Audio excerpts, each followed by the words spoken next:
Buenas, buenas! Vamos hoje falar de um assunto interessante. Só ajeitar aqui. Hoje nós vamos falar sobre habilidades e competências tecnológicas com o professor Eveldu, esse que vos fala. Você sabe o que quer dizer competências tecnológicas, habilidades e competências tecnológicas? Hoje nós vamos tentar esclarecer o que vem a ser isso. Lembrando assim que eu sou responsável pelo Laboratório de Tecnologia. Aqui nós estudamos programação e robótica. Eu sou o professor Everaldo, professor de tecnologia, e hoje nós vamos dar um breve briefing sobre o que é habilidades e competências tecnológicas. Então, como criar um ambiente para o desenvolvimento de habilidades tecnológicas em seus alunos?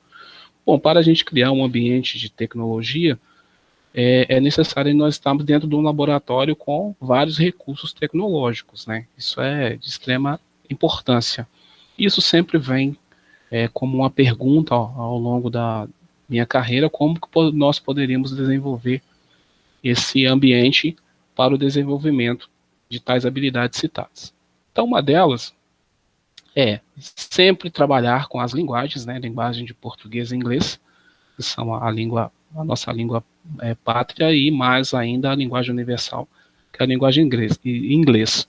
Isso é importante, o desenvolvimento, né, de habilidades nessas duas e competências nessas duas áreas, para a gente desenvolver habilidades em outras áreas, principalmente na área de tecnologia. A robótica e programação, que também são assuntos interessantes, né? A robótica hoje no ambiente virtual, devido à situação de pandemia, e a programação, que é a linguagem que nós utilizamos para a fomentação da robótica em si. O Tinkercad também é um site de desenho, né, onde nós trabalhamos a parte de engenharia e a parte de programação de modo conjunto, exigindo criatividade e inovação para o desenvolvimento dos projetos e atividades que nós propomos aos nossos alunos. O Scratch também, que parece uma grande brincadeira, e é também, né, uma brincadeira, mas ao mesmo tempo aí desenvolvemos a linguagem do inglês instrumental e a programação usando a linguagem de blocos. O pensamento de desenhos, né, exigem que nós tenhamos habilidades e práticas criativas, né, o desenvolvimento de criatividade e inovação dentro desse ambiente, né, deixando a mente aberta para que nós possamos criar o tempo todo, possamos inovar também. Lógica de programação e algoritmos também são situações fundamentais para linkar com todas as áreas que eu já disse antes, né? Aprendendo lógica de programação e algoritmo, que são as metodologias de resolução de problemas, são habilidades e competências que nós desenvolvemos também dentro do nosso laboratório, e assim nós criamos esse ambiente para o desenvolvimento das linguagens e das habilidades e competências, todos voltados para a tecnologia. As linguagens de programação, nós assim trabalhamos não só uma, como várias, mas umas que mais utilizadas é a linguagem de blocos, né? E aí nós temos o CodeBlocks, que ajuda isso, com vários tutoriais. Então nós usamos várias linguagens de programações para a gente chegar a algoritmos mais satisfatórios com os nossos alunos. E aí, depois de um certo avanço, nós trabalhamos com a internet das coisas, e ali nós estamos trabalhando com programação, e o algoritmo usando os recursos de microbit e Arduino, por exemplo. Tá? E com isso nós vamos estar desenvolvendo habilidades e adquirindo competências conforme prevê o MEC, né, o Ministério da Educação e Cultura, nas suas várias nuances, né, a LDB, que é voltada para o ensino fundamental e médio, né, os PCNs também. E aí, para criar e desenvolver tantas habilidades, eu preciso de ter vários projetos, né, ter projetos diferenciados para matemática, para línguas, para inglês. A resposta não. Eu não preciso ter muitos projetos. Basta que eu tenha um projeto, e o projeto abrange todas as áreas do conhecimento de modo transdisciplinar. Ou seja, as áreas elas vão se entrelaçando à medida que nós trabalhamos esses projetos educacionais. Mas aonde eu encontro isso, né? Onde eu encontro esses projetos, né? Talvez o professor fique perdido com isso. Nós aí temos os exemplos de planos de aulas e projetos transdisciplinares, né? Colocamos aí alguns links que vocês para que vocês possam consultar e ver modelos de projetos que podem ser aplicados de modo transdisciplinar. Um deles é o Tinkercad, né? Então, o primeiro endereço. Lá existe planos de lições, né? Que facilitam e possibilitam a aplicabilidade deles em várias áreas do conhecimento, de modo divertido, curioso e inovador.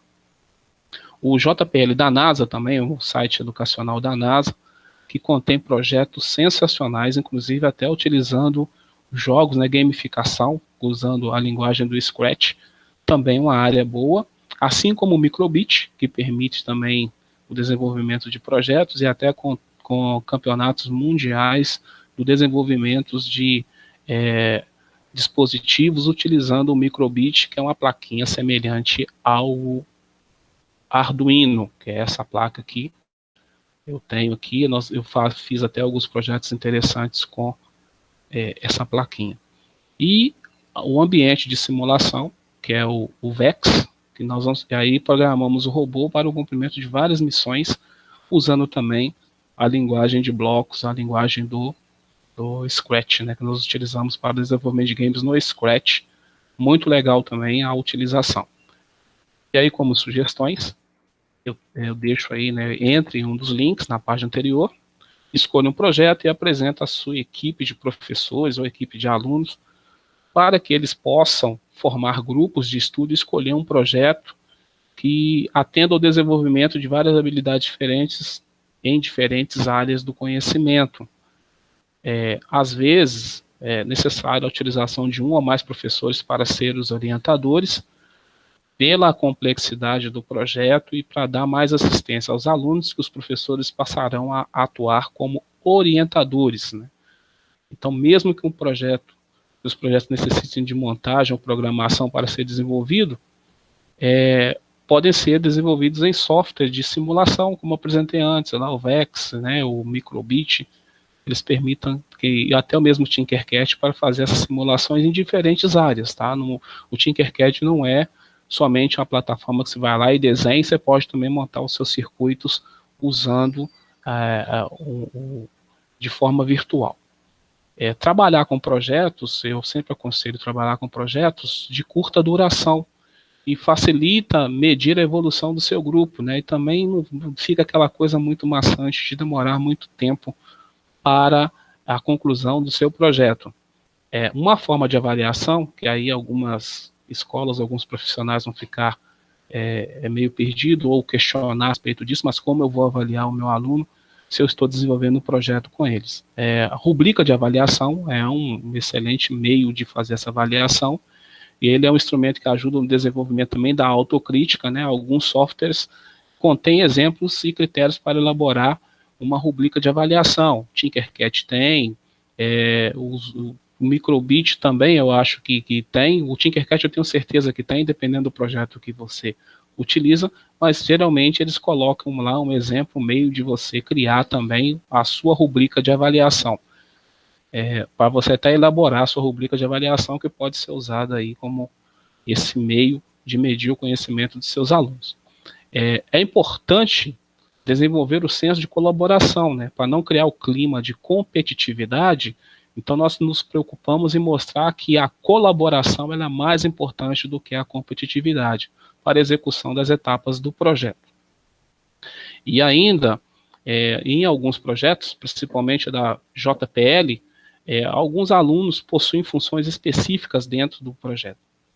Isso também é importante para mostrar que a responsabilidade e o comprometimento da equipe é muito importante para o sucesso final do seu trabalho, né? Não criando simplesmente um ambiente só de competitividade. Tá? Então aí essas informações que eu deixo para você, deixo aí o meu contato, né, o meu e-mail e o meu WhatsApp, se você quiser conversar comigo, trocar algumas ideias, e o meu canal no YouTube, onde lá eu disponibilizo alguns tutoriais, alguns exemplos de projetos e várias áreas, principalmente voltada à parte tecnológica, tá? Então, isso aí é só uma pequena contribuição.